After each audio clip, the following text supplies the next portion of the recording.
Salut à tous et bienvenue pour une nouvelle vidéo sur F1 22, la première sur le nouvel opus de la saga des jeux de Formule 1. Ce nouvel opus nous vient tout droit de chez Codemasters comme d'habitude, ou plutôt de chez Electronic Arts, parce que je vous le rappelle, le studio Codemasters a été racheté il y a maintenant un an et demi, un truc comme ça, par Electronic Arts, et on voit cette année énormément la patte du très grand développeur de jeux vidéo eSport. On le voit dès qu'on arrive dans les menus, il y a leur petite touche personnelle en termes de design, et aussi dès qu'on ouvre le jeu, puisqu'on va présenter la F1 Life directement. Cette année, vous allez pouvoir vivre vraiment la vie d'un pilote de Formule 1 en dehors de la piste, c'est-à-dire que vous allez avoir votre propre espace personnalisé dans une très grande villa. On peut imaginer que c'est une très grande maison où vous allez exposer vos supercars. C'est le nouvel ajout du jeu. Vous avez des voitures qui font rêver, des voitures que possèdent les pilotes de Formule 1, et donc vous allez débloquer en remplissant différents défis, en roulant, en faisant tel nombre de kilomètres, des jetons supercars. Dès qu'on arrive dans le jeu, on vous en donne un, donc vous voyez que vous pouvez choisir parmi une certaine sélection. J'ai un petit peu hésité personnellement entre l'Aston Martin Vantage et la Mercedes AMG GT, ce sont les deux safety cars si je dis pas de bêtises. Je me suis finalement tourné vers l'Aston Martin, et donc je débloque ma première voiture, la voici.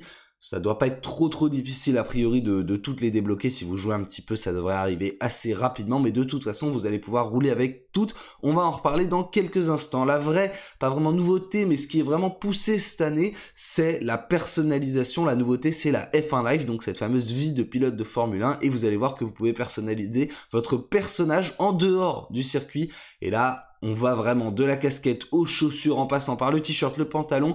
Vous pouvez clairement débloquer n'importe quoi pour habiller votre pilote comme ça vous amuse.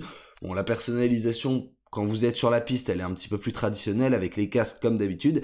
Et donc la particularité, forcément, comme on est avec EA, c'est que vous pouvez payer, que ce soit pour les casques ou les tenues dont on en a plus l'habitude, mais également pour la personnalisation de votre pilote. Donc dans son espace à la maison, vous pouvez bien évidemment acheter des items, que ce soit des t-shirts, des shorts, des n'importe quoi, des chaussures, des lunettes. Vous pouvez bien évidemment tout acheter avec ces fameux Pitcoin. Donc vous ne payez pas directement un t-shirt à 2 €, vous payez 2 € de Pitcoin qui vous permettront d'acheter un t-shirt. Donc le Pitcoin, c'est la monnaie dans le jeu, à l'image des points FIFA par exemple, pour faire une comparaison. Ce qui est cool quand même dans cette personnalisation, c'est qu'on a des vraies marques. Vous le voyez, on a toute une boutique de marques, donc par rapport à ce qu'on peut avoir avec les sponsors plus traditionnels, c'est quand même sympa que la personnalisation soit vraiment poussée. Quand je vous dis que c'est poussé jusqu'au décor de votre propre maison. Vous pouvez changer les tableaux, mais aussi le sol, les murs, tout ce qui est meubles également, les canapés, enfin bon, vous pouvez clairement personnaliser tout votre espace, ce qui va en fait rendre le jeu peut-être plus agréable, plus personnalisé. C'est vraiment votre jeu. Contrairement à d'autres années où voilà, c'était quelque chose de très impersonnel. Ce qui était personnel, c'était votre propre carrière, votre pilote et son histoire. Là, vraiment, dès que vous allez arriver dans le jeu, vous allez vous sentir chez vous, et ça va probablement plus souvent vous donner envie de jouer, et tout simplement de rester à jouer tout le long de l'année et pas seulement pendant les 2 premières semaines de la sortie du jeu. Vous avez comme d'habitude toujours les voitures personnalisées.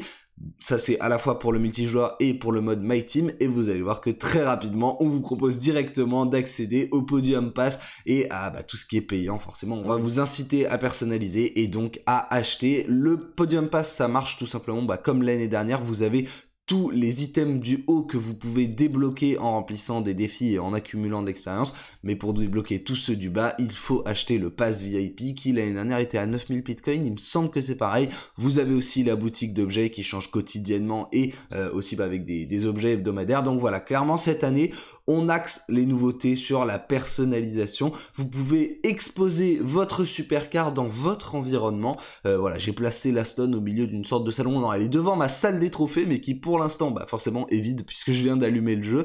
Vous avez donc toujours le showroom virtuel pour aller voir les voitures, les trophées. Bon, je vous montre un petit peu les menus, mais clairement, il n'y a pas d'énorme intérêt. Après, c'est vous qui irez personnaliser votre espace, et là, c'est à ce moment-là que ça aura de l'intérêt. Et les personnages que vous voyez en fond, c'est tout simplement que vous pourrez retrouver vos amis en train de visiter votre propre espace. La carrière de pilote est toujours disponible. Là aussi, on est en ligne avec un copain et on fait la carrière à la même manière que l'année dernière. On a sinon toujours la carrière solo, que ce soit en mode carrière ou en mode My Team, donc mon écurie.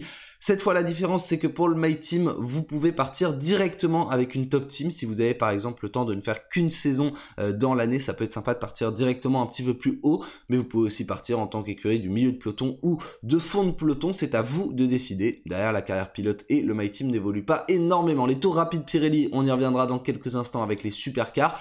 Vous avez, je vous montre sinon le reste des menus, je vous laisse faire pause et poser des questions dans les commentaires s'il y a quelque chose que vous ne comprenez pas, mais sinon le reste est assez traditionnel.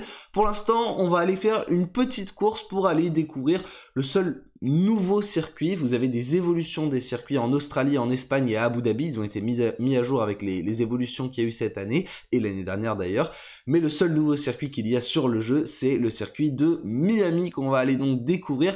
Je vous laisse également observer toutes les monoplaces qui sont franchement très bien reproduites. Honnêtement, j'étais assez bluffé, elles sont toutes magnifiquement bien faites. Alors ce sont les modèles de Bahreïn, je le vois avec l'Aston Martin, vous voyez qu'il n'y a pas les évolutions qu'ils ont apportées en Espagne, ça évoluera au fil du temps, mais pour l'instant on a les modèles et d'ailleurs les performances de Bahreïn, on y revient dans quelques instants. Franchement, toutes les voitures sont super bien faites, peut-être la peinture de la Red Bull qui est un tout petit peu trop claire, c'est le seul défaut qui a été relevé. Mais sinon, honnêtement, elles sont magnifiques. On va aujourd'hui partir avec la Mercedes de Lewis Hamilton. Ouais, on va partir un petit peu sur un simulateur de galère à Miami. On va partir, bon là, en mode expert. Je ne vais pas vous montrer toutes les options que j'utilise. De toute façon, vous commencez un petit peu à les connaître. Il n'y a pas d'aide, on est en simulation comme d'habitude.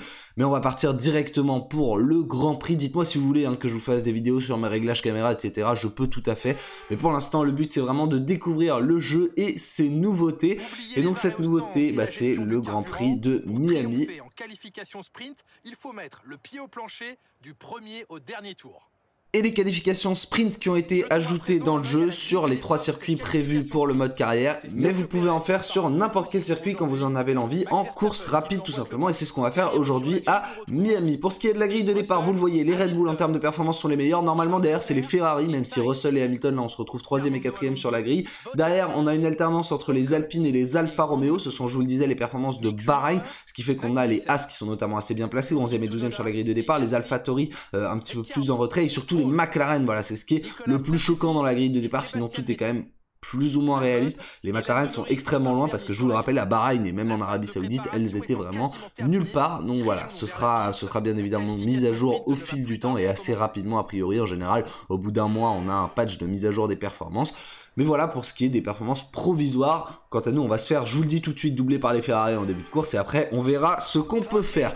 Je vous mets le tour de formation pour une raison bien simple, c'est que eh bien on a des nouveautés dans ce tour de formation. Vous pouvez, si vous en avez l'envie, le suivre en caméra extérieure avec Julien Febvreau qui commente, c'est le cas également des arrêts au stand, ou sinon vous êtes là dans le mode immersif où vous allez vous-même mettre les pneus en température et c'est l'une des plus grosses nouveautés cette année sur le jeu, vous allez vous-même aller vous installer sur la grille de départ. Vous voyez, on ne reprend pas le contrôle de ma monoplace et je vais aller m'installer moi-même sur mon emplacement. Ça veut dire aussi que vous devez vous-même faire les burns, donc c'est-à-dire les grosses accélérations pour mettre les pneus arrière en température. Vous voyez ici que ça glisse beaucoup, j'étais un petit peu en galère, les premiers burns de ma vie. La voiture est très joueuse, vous l'observerez là aussi pendant tout le reste de ce Grand Prix. Et donc on s'installe sur son emplacement. On va s'arrêter tout juste sur le vert. Si c'est violet, c'est que vous êtes parfaitement placé. Mais si vous êtes dans le rouge, vous êtes replacé très légèrement en arrière. Donc c'est-à-dire que si vous vous manquez, eh ben, vous allez être pénalisé pour le départ. Si vous n'avez pas envie de le faire, vous pouvez suivre le départ ou le tour de formation plutôt en mode diffusion ou bien même le désactiver. Chacun s'installe sur la grille de départ et les feux dans quelques instants, ça y est, vont s'allumer pour le départ de ce premier Grand Prix de Miami. Première course sur F1 22 et c'est extrêmement long et ça y est, on est enfin parti. Et l'envol qui est extrêmement compliqué là aussi. Mon premier départ sur le jeu et ça va, on a perdu qu'une seule place pour le moment. On va plonger sur Charles Leclerc au premier virage et attention, ça touche de partout devant les Red Bull, Russell. On a perdu une position sur Charles Leclerc, mais bon, c'était un petit peu prévu et on va peut-être essayer de voir si on peut tenter quelque chose ici à la réaccélération et on va arriver directement dans la partie sinueuse. George Russell qui se décale pour prendre l'avantage peut-être sur Sergio Perez, il y va, c'est audacieux, c'est beau et attention, alors que nous on est en glisse, on se fait attaquer derrière, ça doit être par Carlos Sainz. Un petit peu compliqué là pour l'instant de réagir face à la Ferrari, un petit peu en galère au départ, mais premier tour sur le jeu, vous allez le voir avec le nouveau comportement des monoplaces cette année, c'est extrêmement compliqué, ça glisse énormément alors qu'on se fait attaquer derrière par l'extérieur par Carlos, non c'est Fernando Alonso, 5e dans ce Grand Prix qui prend l'avantage. La voiture, je vous le disais, est extrêmement joueuse et vous allez le voir, ça glisse de partout. Attention là, Carlos Sainz sur la zone de freinage, on arrive, c'est bon, on conserve notre position. Le ressenti est extrêmement différent, les voitures sont beaucoup plus lentes, le freinage est très différent et ça glisse de partout, elles sont lourdes et elles sont extrêmement compliquées à maîtriser. Voilà, bon, petit flashback, hein, c'était pour vous montrer son fonctionnement, bien évidemment, rien d'autre, vous me connaissez, c'est pas mon genre d'en utiliser. Si évidemment, hein, c'est de l'ironie pour ceux qui découvrent un petit peu la chaîne, on est FC Flashback ici. Mais donc voilà, vous le voyez, la voiture est très compliquée à piloter et surtout vous allez le voir, c'est la grosse galère. Sur en plus un nouveau circuit, on peut mordre. On peut mordre à Miami, ça je vous l'avoue, c'est faisable. On peut tout à fait grimper sur le vibreur, alors que pourtant, la plupart des circuits... Ouais, là, Carlos Sainz, il va nous bouffer. Ah, mais j'utilisais pas la batterie. Bon bah forcément, si j'utilise pas la batterie, c'est très compliqué de dépasser et de se défendre. Les circuits ont été refaits sur F1 22 et honnêtement c'est de plus en plus réaliste. C'est pas forcément plus agréable parce que bon bah vous le savez, quand on est sur un jeu vidéo on peut profiter du fait d'être sur un jeu vidéo alors qu'on se fait doubler c'est définitivement par Carlos Sainz, mais c'est à dire qu'on peut mordre sur les vibreurs, on peut attaquer un petit peu de manière beaucoup trop agressive. Là clairement ça devient de plus en plus réaliste, sans que ce soit une simulation, hein. Bien sûr ça reste accessible à n'importe quel joueur, mais cette année les vibreurs honnêtement faut éviter, c'est très compliqué. Et on est maintenant dans l'apprentissage de la monoplace, vous le voyez, le double blocage de roue alors que j'offre littéralement la position à Esteban Ocon. Mais c'est ça en fait la plus grosse nouveauté du jeu avec la F1 Live qui est très sympa dans la personnalisation et tout, mais la plus grosse nouveauté, bah, c'est le comportement des monoplaces, s'adapter à ce nouvel environnement en piste. Alors qu'Esteban Ocon tente l'intérieur, j'ai complètement loupé mon freinage, mais c'est bon, tranquille, on conserve la position. On arrive déjà dans le 4ème des 5 tours de la course sprint, on va enchaîner assez rapidement parce qu'on va aussi faire une course en 25% derrière. Attention tout de même à Esteban Ocon dans la partie sinueuse. Oh là là, je me suis décalé pour défendre et alors là je suis mais complètement en retard sur toutes mes trajectoires, c'est assez catastrophique. Ne jugez pas le pilotage aujourd'hui, honnêtement, essayez de vous en détacher parce que sinon c'est assez affolant. On refera des vidéos sur le jeu dans quelques semaines, je vous montrerai que je suis pas si mauvais que ça.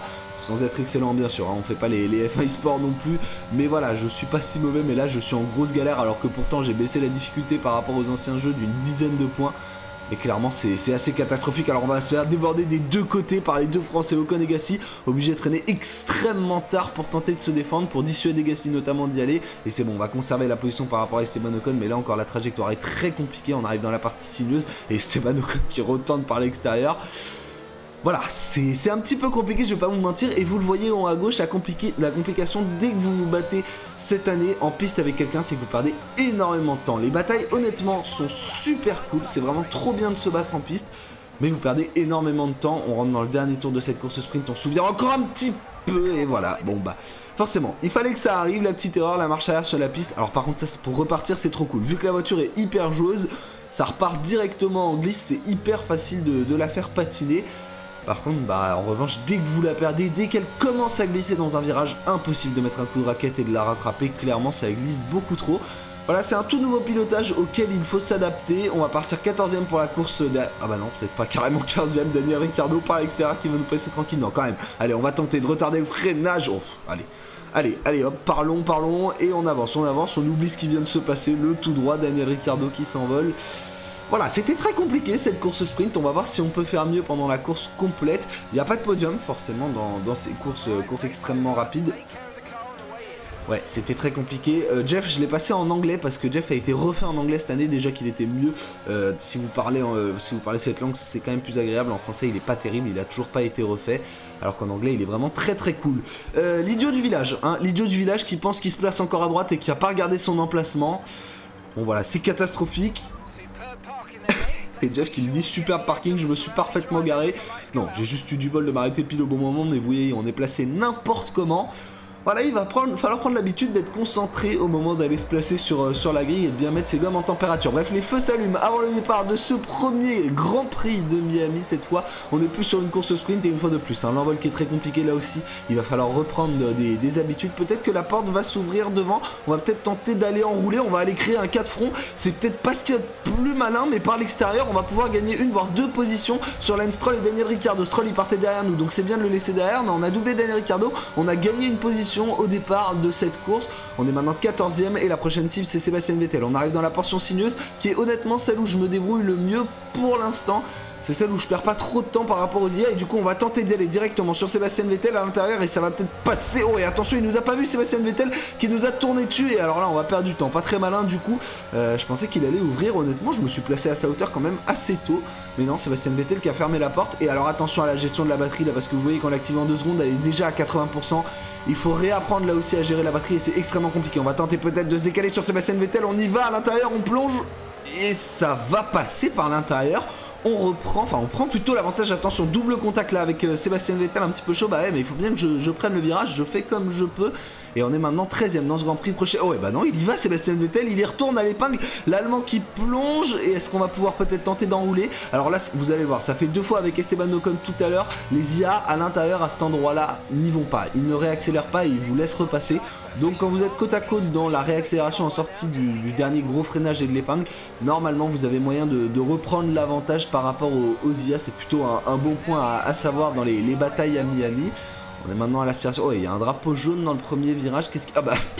La clownerie Mercedes, George Russell en tête à queue. On est 12ème quant à nous. Et Virtual Safety Car, voiture de sécurité virtuelle qui est immédiatement déployée. Bon, c'est Miami, la course catastrophique du côté de chez Mercedes. Il y a plus d'erreurs aussi cette année sur le jeu, alors qu'on est bien placé par rapport à Kevin Magnussen. On va y aller, on va repousser le freinage et on plonge.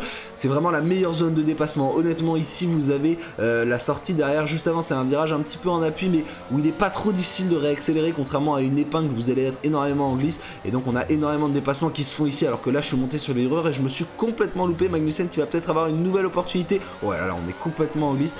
Magnussen qui va probablement avoir une nouvelle opportunité de doubler, mais vous voyez ici on ressort d'un virage lent, donc je trouve ça un petit peu plus compliqué, même si bon, là on a également une très belle opportunité de dépassement. Mais voilà, je trouve que là où on avait doublé Magnussen, c'est la plus belle opportunité pour l'instant que j'ai trouvé. On va y aller, on va retourner par l'intérieur. Ouf, ouais, non, beaucoup trop optimiste. Là c'est juste pour le kiff de voir à quel point elle se tourne bien et elle patine bien, et il est facile de la faire repartir. Mais non, on va retenter par l'extérieur, petit flashback, hein. Bien évidemment on vous montre tout. Et Magnussen qui va tout simplement nous éliminer extrêmement facilement. J'ai pensé que j'allais pouvoir accélérer un petit peu mieux que lui, mais non, pas du tout. C'est un petit peu compliqué. Ah, Ocon est en hard en plus. Ocon est en hard et on n'arrivait pas à revenir. Super, bah écoutez, très compliqué ce début de course. Bon, en termes de rythme, hein, je vous le disais, de toute façon, ça vaut à peu près rien. C'est les premières minutes sur le jeu. On essaye de prendre la mesure de ces nouvelles monoplaces comme on le peut. Mais vous le voyez, honnêtement, les batailles sont trop cool. Franchement, c'est un gros kiff cette année, les batailles dans le peloton. Alors bon, alors qu'on est encore en glisse, et bah forcément Vettel va nous attaquer maintenant. Bah ouais, bah on est ridicule. Écoutez, les réaccélérations sont extrêmement compliquées. Mais ouais, si vous devez, comme nous, ça aurait dû être le cas, remonter dans le peloton, ça va vous frustrer parce qu'on perd énormément de temps à se battre. Par contre, si vous êtes juste là pour le kiff, honnêtement, c'est vraiment un plaisir de se battre dans le peloton. On va tenter de réenrouler par rapport à Sébastien Vettel à l'extérieur. Je considère qu'on n'a même pas eu une course, on a eu tellement d'actions, donc honnêtement il y a clairement moyen d'avoir beaucoup de dépassements sur ce jeu, parce que c'est vous dire, on a quand même pas mal d'actions depuis le début, et honnêtement je pense qu'il aurait pu y en avoir beaucoup plus. Et on va y retourner sur Sébastien Vettel à l'intérieur au premier virage. Honnêtement c'est trop cool, c'est faisable je trouve de bien jeter la voiture. Les zones de freinage et même les zones de réaccélération pour tourner et tout a été rallongé parce que les voitures sont plus lentes. Et donc bah, vous avez plus moyen je trouve de faire la différence, alors qu'avant les zones de freinage étaient vraiment tellement minimes que c'était hyper compliqué de plonger. Voilà, pour l'instant je prends énormément de plaisir sur ce jeu. Je suis pas rapide du tout, vous le voyez, hein, honnêtement c'est la galère. Mais par contre en termes de bagarre c'est hyper cool. Et heureusement j'ai envie de vous dire, parce que quand même si les batailles sont hyper cool, hein, ça honnêtement je vous le dis depuis tout à l'heure, c'est un plaisir et tout. Alors qu'on va tester les rentrées au stand et on y reviendra dans quelques instants. Attention à l'entrée des stands à Miami, c'est extrêmement tôt que vous devez vous arrêter. Alors là il faut appuyer sur un bouton pile au bon moment. Oh bah je croyais que j'étais en avance et je suis en retard en fait. Et donc vous voyez, j'ai pas appuyé sur le bouton au bon moment et donc mon arrêt est très long et en plus on se fait bloquer. Bon voilà, là c'est la course de la galère de toute façon, mais c'est les nouvelles rentrées au stand immersives, manuelles si on peut dire. C'est que maintenant vous avez un bouton sur lequel il faut appuyer pour vous insérer sur votre emplacement. Et alors la difficulté là aussi, c'est le cas avec toutes ces nouvelles Formule 1, c'est que quand vous sortez des stands, les pneus sont gelés et le tour de sortie, ne comptez pas dessus. Vous êtes à l'arrêt tout simplement, le tour de sortie c'est une catastrophe. Lando Norris va nous déplacer extrêmement facilement. Les IA forcément gèrent mieux que ça, mieux que nous ce problème, parce que bah, tout simplement elles sont programmées pour le faire, donc elles vont au maximum des performances qui leur sont possibles. Et alors qu'on est une fois de plus en train de faire n'importe quoi dans le secteur sinueux, et bah encore une fois on va se louper on va se louper à la réaccélération. Et une fois de plus Sébastien Vettel va nous déplacer, exactement le même scénario qu'il y a quelques tours. On va voir si on peut se défendre, mais regardez, on a déjà quasiment plus de batterie, 28%. J'ai eu beaucoup de mal là aussi à gérer la batterie sur ce nouveau jeu. Peut-être qu'on va pouvoir tenter quelque chose dans le dernier freinage de l'épingle à l'extérieur sur Sébastien Vettel. Alors, on va peut-être tenter de décroiser plus tôt, ce sera peut-être une meilleure opportunité, mais non, Sébastien Vettel nous a tout simplement effacé hyper facilement. Très compliqué de résister en défense pour l'instant. J'ai un petit peu de mal à voir où est-ce qu'on peut croiser, décroiser, tenter des réaccélérations. Je suis beaucoup plus à l'aise en revanche sur les zones de freinage. Je sais pas ce que vous en pensez, mais moi j'ai trouvé le freinage honnêtement assez agréable sur ces nouvelles Formule 1. Il est différent des précédentes, mais honnêtement il convient assez bien à mon style de pilotage, donc là-dessus c'est plutôt cool. Alors qu'on a touché le mur et Sébastien Vettel qui va tenter de se décaler sur Valtteri Bottas. Ah, et j'ai suivi Bottas, j'aurais dû suivre Vettel là. Pareil, je suis en décalage. Oh, et on va y aller par l'extérieur. Bon, alors, vous n'avez rien vu, on a pris l'avantage. Oh, il y a eu du contact devant, on a pris l'avantage sur Valtteri Bottas. Et c'est Alexander Albon, je pense, qui a perdu son aileron par l'extérieur. On va peut-être tenter de le redoubler. Alors, on manque un petit peu de peps à la réaccélération, à l'aspiration. On va peut-être tenter de se décaler dans quelques instants. Attention, il m'a fait peur. Il m'a fait peur, Alexander Albon. Esteban Ocon, il est devant. Et par l'extérieur, oh, c'est hyper approximatif là, cette bagarre avec Alexander Albon. Mais c'est bon, par l'extérieur. Et il a plus. Le flanc avant droit de son aileron a disparu. Mais par l'extérieur, on va enrouler et on va récupérer la position. Attention, parce qu'on ne peut pas non plus se jeter sur Sébastien Vettel, il nous fermerait la porte. Là on n'a clairement pas la place d'y aller. On va voir maintenant si on peut se battre avec les Aston Martin et Lando Norris jusqu'à la fin de la course, mais on se rapproche pas tant que ça. C'est même Vettel qui va attaquer Stroll par l'extérieur, et Stroll est en hard. Ouais, Stroll qui s'est loupé, Stroll qui bloque la roue. Et attention, peut-être qu'on va tenter de passer. Oui, ça va passer. Oh, les batailles c'est un régal, honnêtement c'est un régal. Voilà, je vous le disais, c'est un jeu qui manque un petit peu de la nouveauté, même si honnêtement la F1 Live c'est hyper cool si vous passez votre année sur le jeu, énormément de personnalisation et tout. C'est vraiment un bonus qui est très sympa, mais ça manque du nouveau mode de jeu, comme on a eu le My Team il y a 2 ans, comme on peut avoir de temps en temps des nouveautés.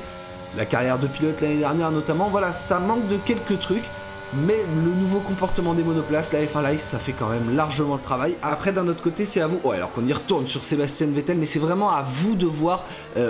Très compliqué là le freinage, on s'est tous les deux complètement loupé, mais c'est à vous de voir si vous avez envie de mettre 70 € dans un nouveau jeu. Honnêtement, il n'y a pas de changement fondamental par rapport à F1 2021. Maintenant, c'est vrai que si vous aimez la F1, si vous avez envie d'avoir le comportement des nouvelles monoplaces et tout, c'est hyper cool.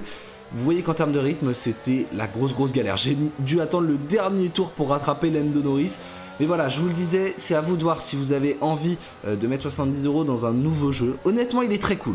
Il est super bien fait, il y a du plaisir avec les nouvelles monoplaces, les évolutions des circuits et tout. Mais c'est à vous de voir si les supercars vous attirent. C'est pas encore des hypercars, mais si les supercars vous attirent, si le nouveau mode de jeu vous attire. Et alors que Lando Norris va y retourner par l'extérieur, si on est dans le dernier tour en fait, on est déjà à l'arrivée de cette course. Et on va continuer de se faire humilier jusqu'au bout. Non, c'est bon, on va résister un petit peu de manière agressive. On va résister face à Lando Norris et on va marquer les 2 points de la 9ème place. Bon, c'était un petit peu compliqué, mais voilà, au moins on a pris du plaisir dans cette première course. Mais oui, voilà, le jeu est très cool, honnêtement. Il y a des nouveautés, les supercars sont vraiment très agréables à rouler, on prend du plaisir. Je voulais pas vous mettre le podium, mais comme vous le voyez, c'est Fernando Alonso qui monte sur le podium. La célébration d'ailleurs de Max Verstappen est très sympa, ça fait plaisir. Bon, normalement il n'est pas aussi expressif, je trouve, de joie, mais les nouvelles célébrations sont assez cool là aussi. Et donc Fernando Alonso qui monte sur le podium. Complètement irrationnel le début de jeu, même si voilà, l'Alpine peut potentiellement monter sur le podium sur une course un peu folle. Là on a eu Russell qui est parti à la faute, je sais pas ce qui s'est passé avec les... Ah bah non, avec Perez et Sainz du coup, parce que Leclerc est sur le podium. Mais bon voilà, ça fait plaisir de voir le pilote espagnol sur le podium. Je vous propose maintenant, pour terminer cette vidéo et pour finir de vous donner un avis sur ce jeu, et pour que vous puissiez finir d'avoir un avis et une opinion sur ce jeu, de pouvoir voir à quoi il ressemble avant de choisir si vous le prenez ou non, on va aller tester les supercars. Et vous voyez qu'il y a énormément de défis. Vous avez à la fois du contre-la-montre, du drift, des duels face à un autre pilote. Nous on va aller faire de l'autocross. Je savais pas ce que c'était en cliquant dessus. On va partir en normal, hein, croyez pas, je suis très mauvais en supercar. Je savais pas ce que c'était avant de partir, mais en fait il faut passer entre des portes et terminer le plus rapidement possible. Et bah honnêtement, j'ai vraiment pris beaucoup de plaisir sur ce défi. Je pense que c'est le mieux de tous ceux que j'ai pu voir. Le drift, je suis très mauvais, on oublie tout de suite. Le duel face à une autre voiture, je pense pas que ce soit trop difficile parce que vous pouvez le tasser et tout. Alors que là vous le voyez, on va tenter un drift. Plus jamais, le drift plus jamais, je suis une catastrophe, je ne touche plus au frein à main. Non là il faut juste essayer de passer vite entre les portes, mais c'est perturbant forcément parce que quand vous passez d'une F1 à une supercar, bon bah elle est beaucoup plus lourde, elle est quand même moins puissante la supercar, mais il faut s'y habituer, voilà, et ça passe quand même assez vite. Et honnêtement, cette épreuve, bon, on touche des cônes, certes, mais j'ai pris pas mal de plaisir, honnêtement. Les Hot Lap Pirelli, donc comme il s'appelle, c'est le nouveau mode de jeu que vous avez finalement sur ce jeu. Je disais qu'il n'y avait pas de nouveau mode de jeu, c'est qu'il n'y a pas de nouveau mode de jeu de F1. En vérité, j'ai été un petit peu dur, c'est vrai qu'il y a la nouveauté des supercars. Mais voilà, moi je prends plutôt sur le prisme de jouer toute l'année parce que je me doute que même si ces Hot Lap Pirelli sont super sympas, honnêtement on prend du plaisir. On en aura vite fait le tour, on va pas tous les faire, ou si on les fait tous, on les aura fait quand même assez rapidement, on se reprend un petit cône tranquille, mais voilà, on sait très bien, vous et moi, on se le dit droit dans les yeux, on sait pertinemment, alors que là c'est la catastrophe, honnêtement, dans tous les sens, on prend des plots de partout, on sait très bien qu'en mars prochain, on jouera plus avec les supercars, c'est l'attrait de la nouveauté et du début de jeu, mais voilà, ça ne fera pas toute l'année. Maintenant c'est un bonus très sympa, et voilà. Pour vous donner mon avis final sur le jeu, honnêtement, je suis quand même assez fan. Même s'il y avait un petit peu de frustration de ne pas avoir certaines évolutions sur le jeu, des petites nouveautés un peu bêtes, mais voilà, d'avoir des vrais sponsors en My Team, de pouvoir pousser la personnalisation sur les monoplaces et tout, d'avoir les propres lignes et de faire soi-même un petit peu comme sur un Gran Turismo ou un Forza sa propre personnalisation, c'est là que moi j'aurais aimé qu'il y ait plus de personnalisation, mais bon voilà, dans l'ensemble le jeu est super bien fait, les nouvelles monoplaces sont hyper cool, les circuits sont de plus en plus précis, les supercars sont vachement agréables à rouler, donc on est quand même vraiment sur un super opus du jeu de Formule 1. N'hésitez pas à me dire dans les commentaires ce que vous avez pensé de cette vidéo et du jeu, si vous l'avez déjà, est-ce qu'il vous plaît, est-ce que vous le recommanderiez? Moi honnêtement c'est à vous de voir si vous avez envie d'investir dedans, mais j'ai pris beaucoup de plaisir à jouer et à vous faire cette vidéo, j'espère qu'elle vous aura plu. N'hésitez pas à vous abonner à cette chaîne pour être notifié des suivantes, et notamment des actus F1 de la semaine. On se retrouve comme d'habitude chaque fin de semaine pour avoir toutes les news sur la Formule 1. Portez-vous bien, c'est le plus important, et sur ce moi je vous dis à la prochaine. Ciao ciao.